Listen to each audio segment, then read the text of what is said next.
Bihar board गणित वर्ग 10 में आप सभी का स्वागत है। और आज हम लोग पढ़ेंगे गणित का प्रश्नावली 3.2 जिसमें का दूसरा प्रश्न। इससे पहले वाले वीडियो में हमने ग्राफीय विधि से दो चर वाले रैखिक समीकरण को हल करने का तरीका बताया था, जो कि आप इस वीडियो के लिंक में, इस वीडियो के डिस्क्रिप्शन में उस वीडियो का लिंक दिए हुए आप जाकर के देख सकते हैं। अब इसमें देखिएगा, यहाँ पे हमें पढ़ना है दो चर वाले रैखिक समीकरण जो प्रश्नावली 3.2 है, जिसमें का दूसरा प्रश्न देखिए क्या कह रहा है।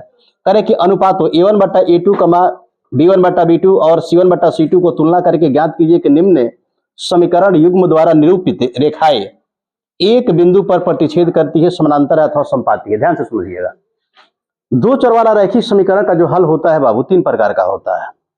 या तो बाबू दोनों, जब हम उसका ग्राफीय विधि से हल करते हैं ना, तो ग्राफीय विधि से हल करने पर हल हमें तीन प्रकार से प्राप्त होता है। एक तो होता है कि दोनों रेखाएं, ग्राफ की दोनों रेखाएं क्या होगी, एक दूसरे को प्रतिच्छेद करेगी। दूसरा कंडीशन होगा कि रेखाएं समपाती होगी। रेखाएं क्या होगी, यानी कि एक रेखा जिस मार्ग से होकर के जाएगी, दूसरी रेखा भी क्या होगी, उसी मार्ग से होकर के गुजरेगी। तीसरा कंडीशन होता है कि दोनों रेखाएं एक दूसरे के क्या होती है, समानांतर होती है, यानी कि कभी भी एक दूसरे को प्रतिच्छेद नहीं करती है। बात को समझ रहे हो। ग्राफ का हल कितने प्रकार का होता है, जबकि रैखिक समीकरण को हल करने का तरीका होता है 4 गो। बताए थे इससे पहले वाले क्लास में। पहले क्या होता है, ग्राफीय विधि। दूसरा क्या होता है, विलोपन विधि। तीसरा क्या होता है, प्रतिस्थापन विधि। चौथा क्या होता है, बजगुणन विधि। याद रहेगा। तो हम लोग इसमें पढ़ेंगे क्या, ग्राफीय विधि से जब हम किसी रैखिक समीकरण को हल करते हैं, दो चर वाले रैखिक समीकरण को, तो उसका हल कैसा होगा। तो उसके लिए देखिएगा, ये तो समीकरण दिया हुआ है, तो पहले हम ग्राफ पर इसको बनाएंगे तब तो पता लगे कि हल कैसा है। लेकिन सूत्र होता है बालक, उस सूत्र का प्रयोग करके हम आसानी से जान सकते हैं भी जो भी समीकरण दिया हुआ है उसका हल क्या होगा, प्रतिच्छेदी होगा या समानांतर होगा या फिर क्या होगा, आपका संपाती होगा। बात को समझ पा रहे हो। तो हम सूत्र लिख करके आप लोग को बताते हैं।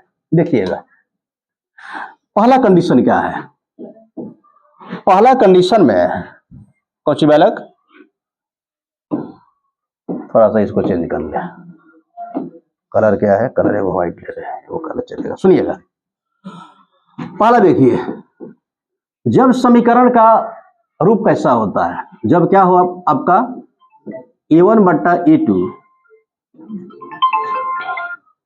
कौन बाबू नॉट इक्वल टू b1 बट्टा क्या होता है, b2। Not equal to b1 बट्टा, जब इस कंडीशन का रहेगा, दोनों समीकरण का स्थिति कैसा होगा, a1 बट्टा a2 not equal to b1 बट्टा, तब इसका बाबू क्या होता है, रेखाएं एक दूसरे को कौन बाबू क्या करेगी बालक, हाँ प्रतिच्छेद करेगी। क्या करेगी बाबू, यानी कि एक दूसरे को काटेगी। क्या करेगी, और जब एक दूसरे को काटेगी तो उसका हल क्या होता है, एक हल होता है। क्या होता है बालक, एक हल। कैसा हल होगा, एक हल होगा। इसको हम लोग बोलते हैं संगत हल होगा। कैसा हल होगा बाबू, संगत हल होगा। कैसा हल होगा, एक हल होगा। और कैसा हल होगा, संगत हल। सही है बोला। दूसरा का कंडीशन क्या होता है, बहुत ध्यान से देखिएगा, जब आपका a1 बट्टा a2 बराबर b1 बट्टा, अब बराबर दिया हुआ रहता है कि c1 बट्टा c2। a1 बट्टा a2 बराबर b1 बट्टा b2 बराबर क्या है आपका, तीनों बालक क्या है, समान है। तो इसमें क्या होगा, रेखाएं एक दूसरे के क्या होती है, समपाती होती है। यानी कि एक मार्ग से जो रेखा जाएगी, दूसरी रेखा भी क्या होगी, उसके बिल्कुल ऊपर से होकर के जाएगी, यानी कि उसको क्या करेगी, उसको ढक लेगी। क्या लिखेंगे यहां पे, रेखाएं एक दूसरे के क्या होती है बाबू, नहीं संपाती न बालक, क्या होती है, संपाती होती है। क्या होती है, अब देखो इस कंडीशन में क्या होगा, रेखाएं ऐसी होगी वो प्रतिच्छेद करेगी। प्रतिच्छेद कर रही है, बोला सही है। तो इसका एक हल हो गया। इस कंडीशन में रेखाएं क्या होगा, इसका क्या हल होगा, इसका अनेक हल होगा। क्या हल होगा? संपाति का क्या होता है? अनेक हल होगा। संपाति का क्या हल होता है? यानी कि एक रेखा जिस मार्ग से गई ना, उसी मार्ग से बाबू ये भी रेखा, तो ये तो बाबू प्रत्येक बिंदु पर एक दूसरे को काट रही है। प्रत्येक बिंदु पर एक दूसरे को काट रही है ना, जितना बिंदु है उतना बार काट रही है। तो इसका क्या होता है? अनेक हल, या फिर अनंत हल इसको बोलते हैं। क्या बोलते हैं?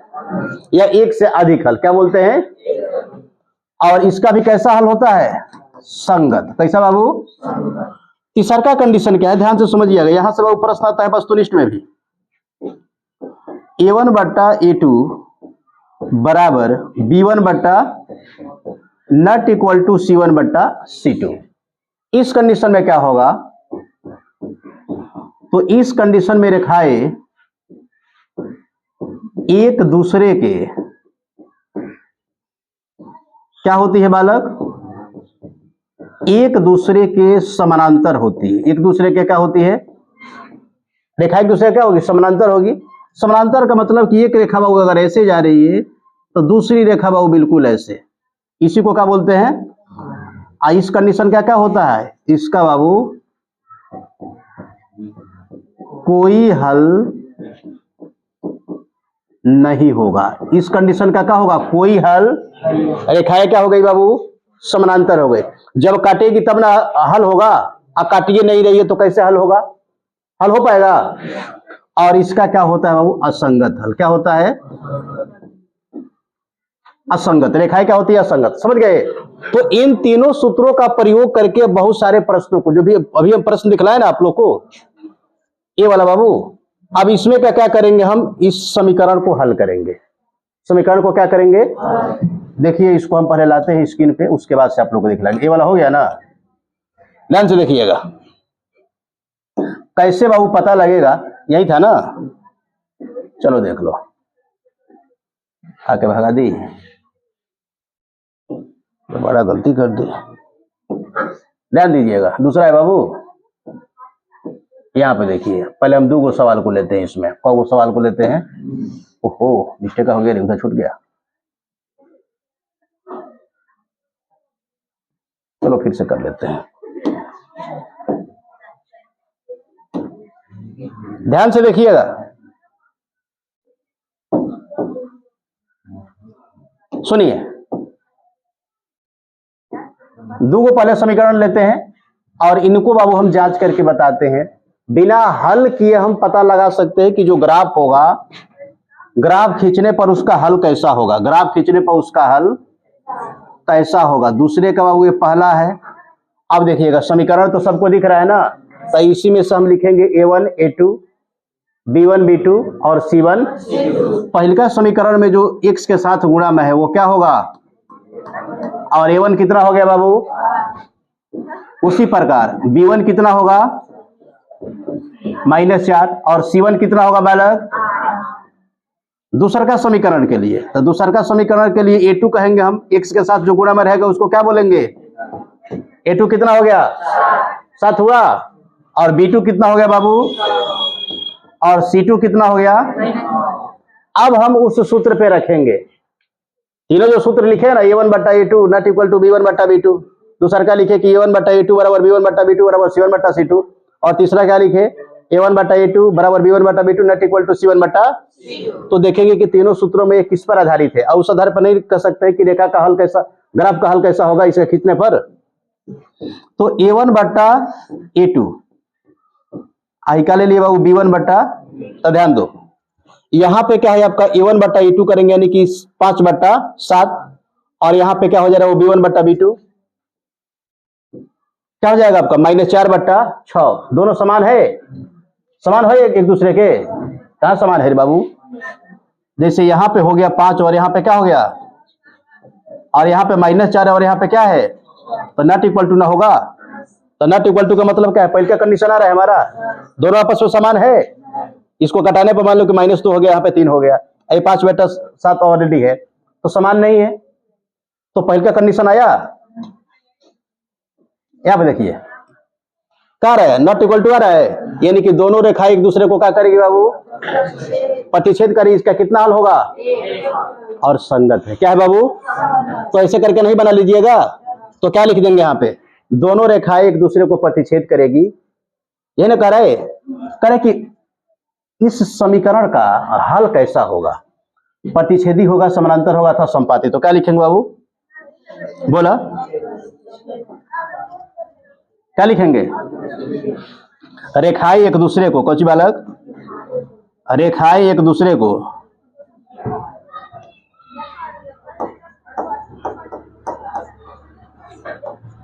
रेखाएं एक दूसरे को क्या करेगी बाबू?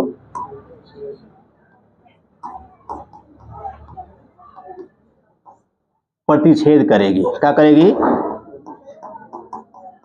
हल हो गया कि नहीं होगा? हल हो गया इसका। यही ना जांच करना था कि रेखाएं इसकी कैसी होगी। तो रेखाएं कैसी होगी पता लग गया। रेखाएं कैसी होगी बनी? एक दूसरे को प्रतिच्छेद करेगी। क्या करेगी बालक? अब दूसरा हम सवाल देख लेते हैं यहीं पे। दूसरे का हल में तो पहले a1 a2 b1 b2 c1 c2 ज्ञात करेंगे ना। पहले समीकरण में, पहला समीकरण क्या है हमारा? 9x + 3y + 12 = 0। तो इसमें क्या है? a1 बराबर क्या होगा बालक? और b1 बराबर क्या होगा? और धीरे बोलिएगा। c1 बराबर क्या होगा? c1 बराबर कितना हो गया? अब देखिएगा a2 बराबर कितना दूसरे समीकरण में? 18 है। और b2 बराबर कितना बाबू? और c2 बराबर कितना है? अब इसको रखेंगे ना सूत्र पे और देखेंगे कि कैसा हल हो रहा है। तो a1 बट्टा a2 बराबर b1 बट्टा बाबू अब बराबर c1 बट्टा मान रखा 9 है। और यहाँ पे क्या हो गया? 18 हुआ। a1 का मान 9 और a2 का मान कितना? b1 का मान 3 है और b2 का मान बाबू c1 का मान 12 और c2 का मान। दोनों कट सकता है क्या? 9 दूनी 18, 3 दूनी 6, यानी कि 1/2 बराबर 1/2 बराबर कितना? यानी कि इस आधार पे हम क्या कहेंगे? a1 बट्टा a2 बराबर b1 बट्टा b2 बराबर c1 बट्टा।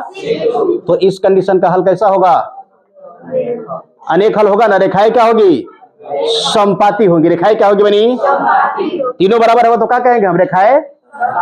तो लिखेंगे यहाँ पे कह रहे कि कैसा रेखाएं होंगी। तो रेखाएं क्या लिखे? रेखाएं समपाती होगी। रेखाएं क्या होगी बाबू? नहीं हल कर लिया आप? बोलिए। तो यहां पे देख सकते हो कि बिना ग्राफ खींचे हम सूत्र के माध्यम से क्या कर सकते हैं? यह पता कर सकते हैं कि जब ग्राफ खींचेंगे तो इसका हल कैसा होगा। और ग्राफ खींचने के बाद हल बनी कब होगा? एक रेखाएं बनी एक दूसरे को प्रतिच्छेद करेगी जिसका एक हल होगा। तो सबका कंडीशन में रेखाएं समपाती होंगी। उसका सूत्र बाबू यहाँ पे लिखे हुए a1 बट्टा a2 बराबर b1 बट्टा b2 बराबर c1 बट्टा। और तीसरा का कंडीशन क्या आता है? a1 बट्टा a2 बराबर b1 बट्टा b2 not equal to c1 बट्टा। यानी कि रेखाएं समानांतर होगी तो समानांतर वाले का कोई हल। चलो इसमें का एक और सवाल बचा हुआ है ना, कर लेते हैं उसको भी। यही वाला है। तीनों सूत्र पे एक को दिया हुआ है, ठीक है ना। देखिए तीनों सूत्र पे क्या है बाबू? ये कहा को दिया हुआ है, देखिएगा। ये तीसरा है, बोलिए। तो इसको क्या लिखेंगे? a1 बराबर कितना? पहला समीकरण दिया हुआ है ना 6x - 3y + 10 बराबर 0। दूसरा क्या है आपका 2x - y + 9 बराबर। तो a1 का मान कितना हो गया? 6 हुआ।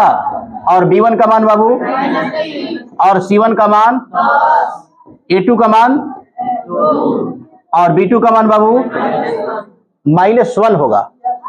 और c2 का मान कितना हो जाएगा? अब हम क्या लेंगे? सूत्र रखेंगे ना। तो a1 बट्टा a2 बराबर b1 बट्टा बराबर c1 बट्टा। कंडीशन देखते हैं क्या है। तो ये 6 बट्टा क्या होगा? 2 होगा। a1 का मान 6 और a2 का मान 2। यहां पे क्या होगा बाबू? -3 और कितना? आइए क्या हो जाएगा आपका 10 बट्टा। तो ये माइनस से माइनस कट गया। आए 2 3 कितना बाबू? यानी कि 3 बराबर कितना, तो नॉट इक्वल टू होगा। 3 3 तो बराबर है, लेकिन ये क्या है 10/9 के बराबर नहीं ना होगा, तो इस समय वो नॉट इक्वल टू लग जाएगा। पहले हम नहीं रखेंगे, पहले क्या होगा पता थोड़ी लग रहा है, अब नहीं हो गया आसानी से। अब लिखें कोई चीज कि दोनों रेखाएं एक दूसरे के क्या होगा बाबू, समानांतर होगा। क्या होगा बालक, आज जब समानांतर होगा तो क्या होगा, इसका कोई हल नहीं होगा। लेकिन करे कि रेखाएं कैसी होंगी, तो रेखाएं कैसी होंगी, लिखेंगे बाबू दोनों रेखाएं एक दूसरे के क्या होगी, समानांतर होंगी। यही तो इसका हल होगा। नहीं हो, निकाल लिया हम आसानी से। बोलिए इसके बाद थोड़ा सा देखे, थोड़ा सा रुक जाइए, देखिएगा इसके बाद का प्रश्न क्या कर रहा है बालक। अब देखो सवाल वैसा ही है, यहां पे सिर्फ कह रहे हैं कि देखो अनुपातों A1/A2 B1/B2 और C1/C2 का तुलना करके निम्न रैखिक समीकरणों को युग्म में संगत या असंगत, संगत या कौन सी बाबू, जांचेंगे। ऐसे ही जैसे कि तीसरे प्रश्न में हम देखे, दूसरे में देखे, और यहां पे संगत और असंगत के रूप में हल करना है, देखना है कि संगत किसका हल होगा और असंगत किसका होगा। तो अभी बताए जिसका बाबू हल होगा, एक हल हो या एक से अधिक हल हो, उसको हम क्या कहेंगे, संगत हल। और जिसका बनी हल नहीं होगा, यानी कि रेखाएं जब समानांतर होगी तो हल नहीं होगा ना, तो उसको क्या कहेंगे, असंगत हल। तो इसको नहीं देख लीजिएगा आप, बोलिए। फिर उसके बाद से यहां पे है चौथा कह रहे हैं कि निम्न रैखिक समीकरण युग्मों में से कौन से युग्म संगत तथा असंगत है। यदि संगत हल है तो उनको ग्राफीय विधि से हल करें। करे कि जांच, पहले तो जांच करना है कि किसका संगत हल है और किसका क्या है। अगर जिसका संगत हल है तो उसको क्या करना है, ग्राफीय विधि से हल करना है। इन सभी बातों को अब हम अगले क्लास में देखेंगे। किस क्लास में बालक, तब तक इस सूत्र पे आधारित जो भी प्रश्न होगा जो आपसे बने, ट्राई कीजिए, वो हर कुछ बनेगा, ग्राफ भी बनेगा ना, तो उसको आप लोग बनाइएगा। और बाकी क्या करेंगे, बाकी जो भी बात है इस पाठ में 3 पॉइंटों में, हम लोग अगले क्लास में उसको देखेंगे। वीडियो देखने के लिए बहुत बहुत धन्यवाद। इसी तरीके से आप मैथ को आसान भाषा में पढ़ना चाहते हैं तो एक बार आप हमारे चैनल से जुड़ के देखिए, आपको मुड़ के देखना नहीं पड़ेगा।